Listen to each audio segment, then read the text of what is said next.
obesidad y cuáles son las perspectivas que tenemos desde el punto de vista de salud.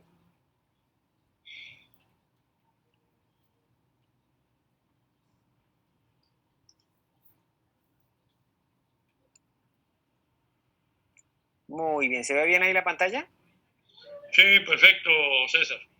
Listo, muy bien. Entonces, ¿cómo podemos definir obesidad? Obesidad la podemos definir como una enfermedad que a través de diferentes métodos podemos encontrar a nuestros pacientes como el aumento del índice de masa corporal o simplemente como la acumulación de grasa que puede ser perjudicial para la salud, o la medición de grasa visceral medida por bioimpedanciometría a través de diferentes equipos electrónicos, donde esa cantidad de grasa visceral supere el 9%. Otra forma de definirlo es a través de la medición de el diámetro de la cintura, y si vemos que ese diámetro de la cintura, esa circunferencia, perdón, de la cintura es superior a 94 centímetros en hombres y 90 centímetros en mujeres, podríamos estar hablando también de otra forma de exceso de grasa visceral. Han habido diferentes puntos de corte. Es una revisión interesante aquí en Colombia, que por encima de 91 los hombres y 89 las mujeres se asoció con obesidad cuando lo comparaban con otros métodos diagnósticos. Si bien la obesidad, siempre hablamos en muchos escenarios que la obesidad es una enfermedad compleja, que es muy prevalente, que se ve en muchas personas. Esta es una encuesta nutricional que se hizo aquí en Colombia en el año 2015. Se encontró que desde el año 2005 ha existido un aumento en la cantidad de personas con obesidad y sobrepeso, al punto que se puede encontrar que casi el, más de la mitad de las personas para el año 2015 tenían algún tipo de exceso de peso, si sumamos tanto los de sobrepeso como los de obesidad. Y esto no solamente no es una enfermedad ni de ricos ni de pobres, ni de hombres o de mujeres, porque este aumento ha sido de manera exponencial en todas las poblaciones.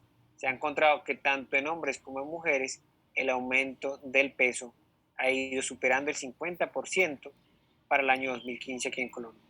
También cuando lo comparamos con poblaciones como afrodescendientes, como indígenas o sin ninguna asociación étnica, vemos que todos superan el 50%.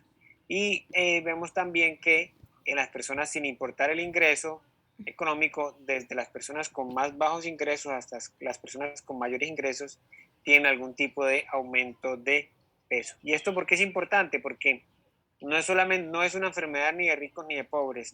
El exceso de peso afecta todos los estratos socioeconómicos. Y esto ha sido tan importante resaltar la aparición de la obesidad en las diferentes enfermedades, que se ha encontrado en diferentes reportes en Estados Unidos, esto para el año 2005, que la curva de aumento en los años de vida se pudo haber empezado a aplanar, a haber alcanzado una meseta a partir del siglo XXI por la asociación de enfermedades en relación a la obesidad. Y esto es tan importante resaltar que tanto las personas de bajo peso como las personas de alto peso, tanto en un extremo como en el otro, van a tener aumento en la mortalidad. Van a ver que tanto hombres como mujeres de alto o muy bajo peso van a tener también aumento de la mortalidad. Por lo tanto, la obesidad sí se relaciona con la aparición de mayor cantidad de enfermedades crónicas y directamente con la mortalidad. Curiosamente, hay personas que dicen que quizás un peso normal alto podría ser hasta cierto punto protector de algún riesgo cardiovascular, pero a largo plazo esto termina siendo deleterio. En más de 900.000 pacientes evaluados vemos cómo la obesidad se asoció a aumento de la presión sistólica, diastólica, aumento en la cantidad de lípidos, aumento en la probabilidad de desarrollar diabetes, en especial en pacientes que tenían otros factores de riesgo como el tabaquismo o el alcoholismo. También vemos cómo no solo aumenta las patologías cardiovasculares como creemos, sino también aumenta las patologías oncológicas, como vamos a ver más adelante. Entonces, la aparición de obesidad no solamente va a llevar a que las personas tengan más diabetes o más hipertensión, sino también otras patologías como colitiasis y enfermedad cardiovascular. También se asocia a aumento en la probabilidad de desarrollar falla cardíaca por la disminución en el diámetro del tórax, producto del aumento en la grasa intraabdominal, y esto va a llevar a menor capacidad cardiovascular. Y es que se ha asociado, como les mencionaba hace poco, con mayor cantidad de desarrollar cáncer. Sobre todo, mire cómo en mujeres la obesidad puede llevar a 8 veces más la probabilidad de desarrollar cáncer de endometrio, cáncer renal, incluso otros tipos de cáncer como cáncer de hígado, esto sobre todo relacionado con la aparición de esteatosis hepática o hígado graso, y también de adenocarcinoma de esófago. 9 veces más probabilidad de desarrollar cáncer de esófago si la persona sufre de obesidad o sobrepeso a si no sufre de obesidad o sobrepeso. Así como otro tipo de neoplasias como de vejiga meningiomas. Entonces, miremos que no solamente es enfermedad cardiovascular, no solamente es mortalidad por cáncer, sino también otro tipo de complicaciones, como la artrosis. Vamos a ver cómo la artrosis tiene una gran implicación en el desarrollo de enfermedades venosas o linfovenosas. Los pacientes con obesidad van a desarrollar mayor tasa de osteoartrosis o de artrosis, como la conocemos tradicionalmente, no solamente porque el peso directamente vaya a lesionar las articulaciones grandes del cuerpo, sino también porque la obesidad, la grasa abdominal va a liberar diferentes sustancias inflamatorias que van a llevar al desgaste de estas articulaciones, de las grandes articulaciones. Por eso vemos que cada vez las personas más jóvenes empiezan a desarrollar comorbilidad articular, como artrosis o osteoartrosis, a edades tan tempranas como los 30, 35 años. ¿Producto de qué? De este aumento en el peso, que no solamente por la carga mecánica, sino también por la liberación de sustancias inflamatorias, van a hacer que este tejido articular vaya a deteriorarse más rápidamente. Es que también vemos que no solamente tiene relevancia con la aparición de osteoartrosis, sino otras patologías musculoesqueléticas como la gota. También se asocia a alteraciones en el embarazo y a aumento de la morbilidad y la mortalidad materna, no solamente relacionados con las enfermedades cardiovasculares, sino también relacionados con otras complicaciones como eclampsia, como enfermedad tromboembólica venosa, mayor probabilidad de desarrollar shock obstétrico, coagulación intravascular diseminada y otras complicaciones relacionadas con el parto. Y también, de una u otra manera, la obesidad se convierte en un círculo vicioso. Las personas que sufren de obesidad van a tener estilos de vida mucho más sedentarios, y esto va a llevar, entre otras cosas, a otro tipo de complicaciones, como por ejemplo en los hombres a la disfunción sexual eréctil, y también como muchos de estos pacientes van a desarrollar otro tipo de problemas, no solamente relacionados con la disfunción sexual, sino también relacionados con el funcionamiento renal. Además, van a tener más probabilidad de desarrollar enfermedades respiratorias, entre ellas síndrome de apnea obstructiva del sueño, así como mayor probabilidad de desarrollar complicaciones cutáneas como acantosis nigricans o infecciones de piel y tejidos blandos, sin contar los efectos psicosociales, y es que las personas con obesidad van a tener mayor probabilidad de desarrollar discriminación social, tanto en hombres como en mujeres, sobre todo en mujeres, menor probabilidad de conseguir trabajo, menor calidad de vida, mayor probabilidad de sufrir de depresión y mayor probabilidad de sufrir de demencia. Por lo tanto, la obesidad no solamente es una alteración física estética, sino definitivamente es un problema real, potencial de salud, con repercusión a todos los niveles, que amerita ser abordada de manera consciente por todas las áreas de la salud pública, con un compromiso familiar, escolar, estatal y por supuesto de los trabajadores de la salud. Y todas las poblaciones con obesidad son de alto riesgo. Los esfuerzos deben ser desde niños, mujeres en edad fértil, embarazadas, y no solamente en personas que tengan hipertensión arterial o diabetes. Pero esto, ¿en qué influye respecto al linfedema? Y es que nuestros pacientes que tienen obesidad van a tener diferentes tipos de alteraciones que vamos a ver en este momento. Entonces, para empezar, vamos a ver cómo hemos visto de manera con el doctor, como tradicionalmente conocemos el sistema linfático, vemos cómo en el histangión, en los linfáticos iniciales, ocurre el primer paso del líquido intersticial y las moléculas de alto peso molecular a través de los conductos linfáticos, que van a pasar por los diferentes nódulos linfáticos y finalmente van a regresar a través del conducto torácico a la circulación sistémica. Esto de una manera, por supuesto, muy simplificada. Y esto, ¿por qué es muy importante? Porque el conocer el funcionamiento adecuado de los linfáticos iniciales nos va a permitir ver que el tejido circundante de estos linfáticos iniciales muchas veces es tejido graso. Tejido graso que puede ser en algunos contextos patológicos o en otros casos fisiológicos.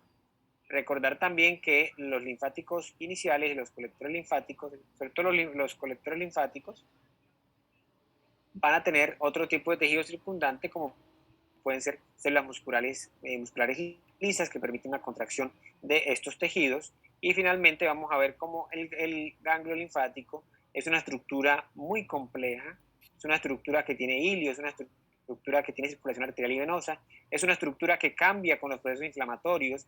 Cuando uno hace evaluación imaginológica de estos ganglios en la región inguinal, que es donde más los tenemos acceso, vemos cómo estos ganglios van a tener mayor o menor características circulatorias respecto a si estos ganglios están inflamados, si estos ganglios están infartados, si estos ganglios están lesionados.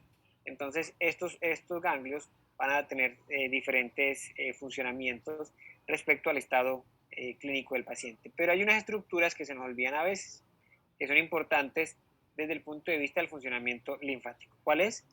Los linfáticos que se encuentran en el intestino delgado.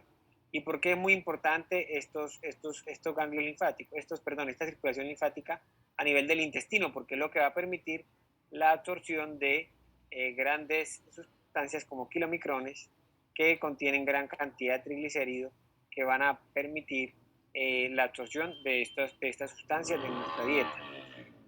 Por lo tanto, el tejido linfático asociado al intestino tiene relación con la absorción de la grasa de la dieta. ¿Y esto en qué influye? Como les venía diciendo, nuestros pacientes con obesidad muchas veces tienen tejido adiposo alrededor de estos tejidos linfáticos, que puede ser antes incluso de la aparición del linfedema. Y como los pacientes incluso con linfedema, a medida que el proceso inflamatorio va ocurriendo, va acumulándose tejido adiposo alrededor de las estructuras que se encuentran inflamadas. Por lo tanto, se van creando unos microambientes en este tejido para facilitar la llegada de este tejido adiposo. Y hago que un paréntesis, estos microambientes son muy importantes porque estos microambientes se relacionan mucho con la aparición nuevamente de acumulación de grasa en personas que incluso se han hecho liposucción en áreas como en la región distal del músculo, porque tienen lipedema. Entonces se van y se hacen para mejorar estéticamente, se hacen diferentes tipos de procedimientos estéticos, y esto van a llegar nuevamente a llenarse de tejido adiposo por los microambientes inflamatorios creados por este tejido adiposo. También vemos cómo los pacientes tradicionalmente hemos conocido este tejido linfático como un paso a través del cual muchas células tumorales se diseminan en el cuerpo, y también vemos la importancia de este tejido linfático en el funcionamiento inmunológico. Pero ¿qué hay de nuevo? ¿Qué hay de nuevo respecto al metabolismo, la obesidad y el tejido linfático? Se ha encontrado una mutación en algunos ratones, la mutación PROX1. Esta mutación se ha observado que los portadores, los ratones portadores, tienen una alteración en el funcionamiento de los ganglios, de los conductos linfáticos asociados al intestino, que hacen que ocurra una mayor absorción del tejido graso, y esta mayor absorción del tejido graso va a llevar a aumento en el peso de estos ratones, y se ha querido extrapolar estos hallazgos a los seres humanos. O sea que no solamente la obesidad se relaciona con las alteraciones linfáticas, sino también las alteraciones linfáticas pueden llevar a un aumento en la absorción del contenido graso de los alimentos y llevar a un aumento en el peso. También se ha encontrado que unas funciones nuevas del tejido linfático, y es la respuesta inflamatoria intestinal, que ha llevado a desarrollar diferentes teorías que pudieran relacionarse con la enfermedad inflamatoria intestinal o la enfermedad de Crohn. también se ha encontrado y se creía que no había tejido linfático en otros lugares como el ojo o el sistema nervioso, y vemos cómo realmente sí hay este tipo de tejido en otros lugares, como puede ser, por ejemplo, el ojo, y se ha relacionado con la aparición de glaucoma, o incluso se ha tratado de relacionar la alteración linfática con aterosclerosis o infarto agudo al miocardio. Como le mencionaba, antes se creía que no había linfático en el sistema nervioso central. Ahora, a través de diferentes análisis, se ha encontrado que sí hay tejido linfático en el sistema nervioso central, y pudiera estar relacionado con la neurodegeneración, con la acumulación de proteínas como la beta-amiloide, que se relaciona con enfermedad de Alzheimer, y también con aumento en la respuesta inflamatoria del sistema nervioso central. Hay todavía muchas cosas que no hemos podido encontrar sobre el funcionamiento del tejido linfático, pero miren que va más allá del simple edema de las extremidades inferiores o superiores. Y hay una relación, ya hemos visto diferentes apartados, hemos visto diferentes esbozos de cómo el linfedema sí se relaciona con la obesidad, incluso la obesidad se puede relacionar con el linfedema. Es que recordemos que el linfedema es una enfermedad crónica, es una enfermedad incurable, donde puede ser de origen primario o secundario, y que al final va a haber una respuesta inflamatoria que va a inducir fibrosis. Y esta fibrosis que se va a generar es una respuesta inflamatoria donde participan no solamente sustancias proinflamatorias, sino también participan células que van a tener cambios que van a permitir que esta respuesta inflamatoria se perpetúe en el tiempo. Y hay factores, cuando analizamos los diferentes factores a través de los cuales los pacientes pueden desarrollar linfedema, vemos cómo hay factores de riesgo fuertes, como por ejemplo los pacientes que han tenido algún tipo de cirugía donde se relacione con vaciamiento ganglionar, como puede ser la patología de mama, la patología de enfermedad ginecológica pélvica o enfermedad retroperitoneal, por ejemplo, en hombres o en mujeres. Pacientes que han recibido trauma o radioterapia también tienen factores de riesgo fuertes para desarrollar linfedema, y aunque es discutido para esta revisión del grupo del Reino Unido, ellos comentan que la obesidad se debería considerar un factor débil, pero al final sigue siendo un factor de riesgo para desarrollar o hacer que los pacientes con linfedema tengan menos respuesta. ¿Y esto por qué? Como les mencionaba, hay una relación estrecha entre el tejido linfático y el tejido subcutáneo, el tejido celular subcutáneo. Y esto, ¿por qué es importante resaltarlo? Porque en el tejido celular subcutáneo vamos a encontrar no solamente sustancias inflamatorias, sino también vamos a encontrar otro tipo de células que van a tener diferenciación y van a tener relación con otro tipo de tejido, como es el tejido vascular. Y esto a largo plazo, relacionando en las fuerzas de Starling, van a llevar a la acumulación o la disfunción del histangión, va a llevar a la acumulación del líquido intersticial y proteínas de alto peso molecular, que a largo plazo, si se enfrentan a otro tipo de alteraciones como aparición de infecciones, esto va a hacer que a largo plazo vaya a perpetuarse la respuesta inflamatoria, y generalmente en la gran mayoría de los casos vaya hacia la curva de la hiperplasia. Aunque es poco frecuente, pues hay que mencionarlo, que hay condiciones en las cuales pueden haber alteraciones celulares que puede convertirse esta respuesta inflamatoria en una respuesta que puede llevar a la aparición de cáncer o de neoplasia relacionadas con el tejido linfático o con el tejido celular subcutáneo circundante, como por ejemplo en las úlceras de origen linfovenoso, que pueden tener también transformación neoplásica. Esta gráfica es muy interesante porque nos muestra la relación entre el tejido intersticial y nos muestra la relación entre el tejido intersticial, los detritos celulares, las proteínas de alto peso molecular, el líquido intersticial que se encuentran en el histangión. Y como hemos visto en los linfáticos iniciales, son claves para el primer paso en el funcionamiento de este tipo de retorno de estas sustancias que se encuentran en el líquido intersticial o en el espacio intersticial extracelular, y de esa forma van a pasar nuevamente a la circulación sistémica. Cuando ocurre alteración en la mecanotransducción, esto va a llevar a la alteración en la alteración clínica que podemos ver en nuestros pacientes. Les mencionaba que no solamente es una respuesta inflamatoria, sino que hasta cierto punto puede llevar a inducir una respuesta tumoral, que no es lo más frecuente que uno ve, pero sí en algunos casos se han determinado, se ha encontrado algún tipo de linfangiogénesis que puede llevar a transdiferenciación y transformación hasta la aparición de células tumorales. Esta gráfica es muy interesante porque esto es un paciente con obesidad. Vemos como en la gráfica de la izquierda, ahí esto es una imagen por resonancia.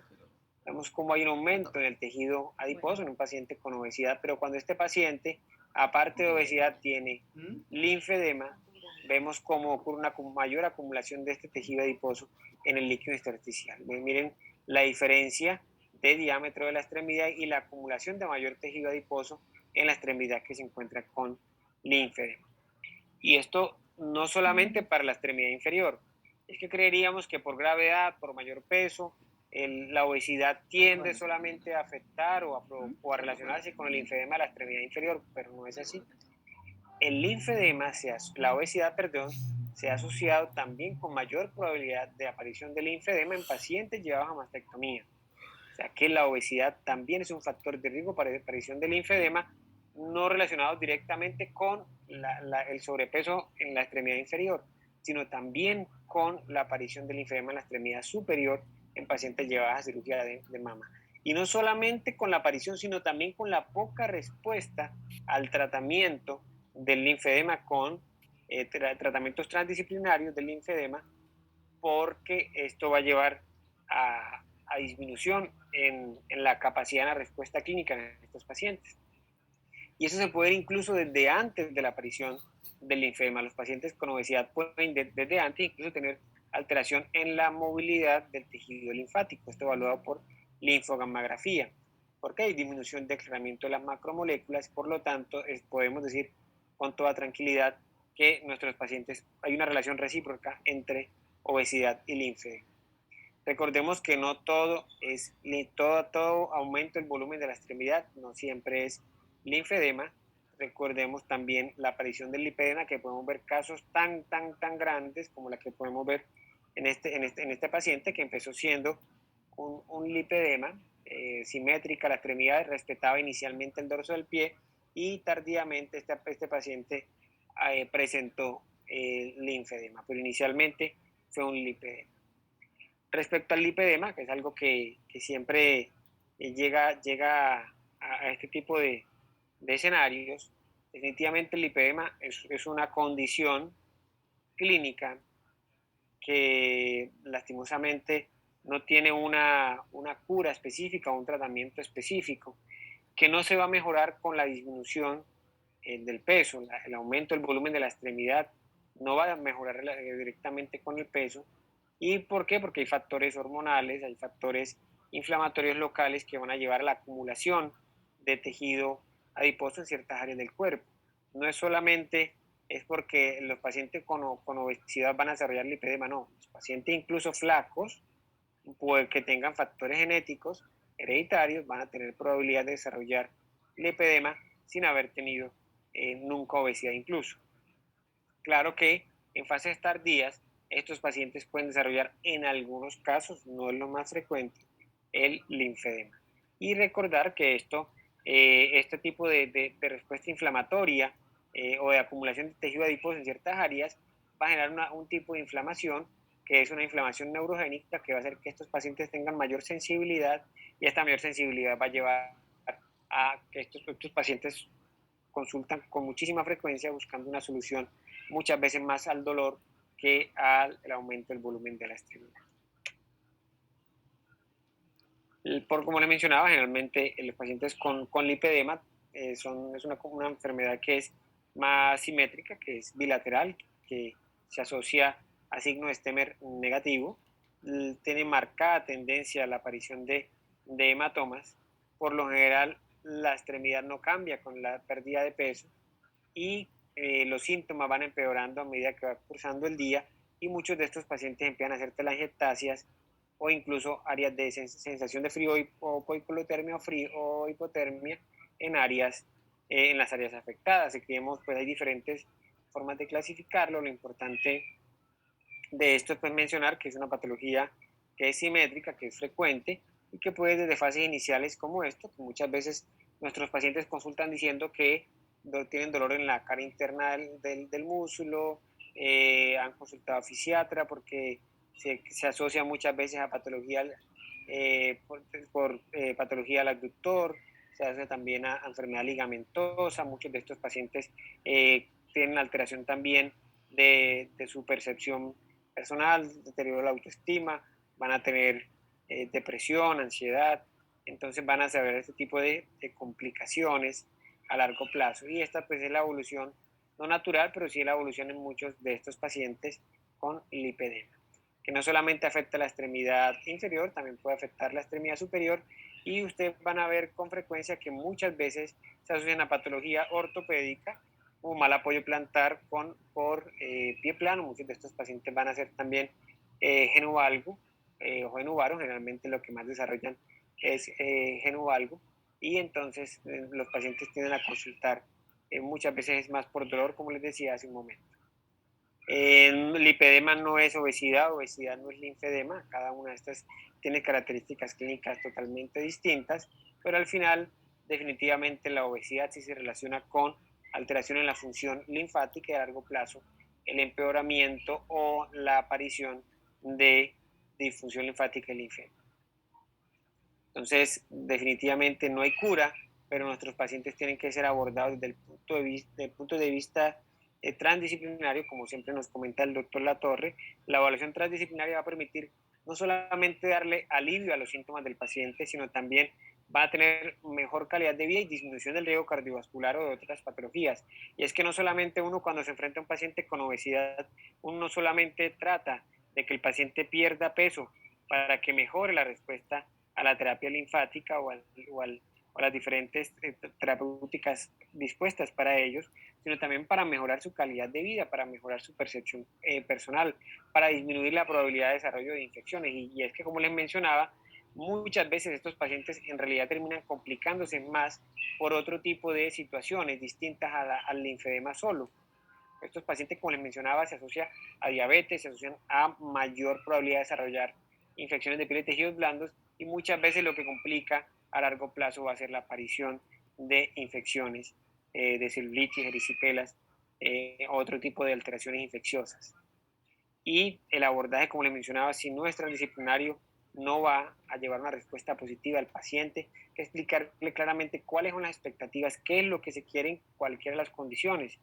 Hay que explicar, hay que hablar claro en el lipedema, hay que hablar muy claro para que el paciente tenga una adecuada realidad de lo que va a obtener con los diferentes tratamientos propuestos. Hay que hablar claro con el paciente con linfedema, hay que hablar claro con el paciente con obesidad, porque muchas veces terminan todos consultando por un único síntoma común, que es el dolor o el aumento del volumen de las extremidades inferiores. Así que eso es lo que le tenía para hoy. Muchísimas gracias a todos. Muy amable. César, muy bien.